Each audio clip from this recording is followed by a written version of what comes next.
Trial run വിജയകരമായി പൂർത്തീകരിച്ച് വിഴിഞ്ഞം അന്താരാഷ്ട്ര തുറമുഖം. കഴിഞ്ഞ ഒരു മാസത്തിനുള്ളിൽ 17 കപ്പലുകൾ തുറമുഖത്ത് നങ്കൂരമിട്ടു.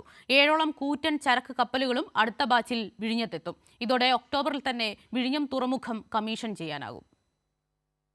സെപ്റ്റംബർ 23 വരെയുള്ള കണക്കനുസരിച്ച് വിഴിഞ്ഞം അന്താരാഷ്ട്ര തുറമുഖത്ത് ചെറുതും വലുതുമായ 17 കപ്പലുകളാണ് നങ്കൂരമിട്ടത്. അദാനി പോർട്ടുമായി ഏറ്റവും മികച്ച ബന്ധം പുലർത്തുന്ന മെഡിറ്ററേനിയൻ ഷിപ്പിംഗ് കമ്പനിയുടെ കപ്പലുകളാണ് ഏറ്റവും കൂടുതൽ തുറമുഖത്തെത്തിയത്. MSCയുടെ ക്ലൗഡ് ഗിറാറെഡ് വിഴിഞ്ഞത്ത് അനായാസം നങ്കൂരമിട്ടതും ആഗോള ശ്രദ്ധ നേടി.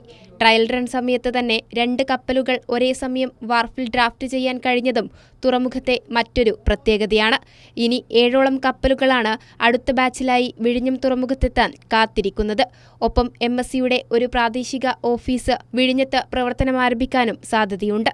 നിലവിൽ 800 മീറ്റർ ബർത്ത് കൂടി സജ്ജമായതോടെ കൂടുതൽ കപ്പലുകൾക്ക് ഒരേ സമയം നങ്കൂരമിടാൻ അനായാസം സാധിക്കും. ട്രയൽ റൺ വിജയകരമായി പൂർത്തീകരിക്കുന്ന സാഹചര്യത്തിൽ ഒക്ടോബറിൽ തന്നെ തുറമുഖം കമ്മീഷൻ ചെയ്യാനാകുമെന്നാണ് പ്രതീക്ഷിക്കുന്നത്.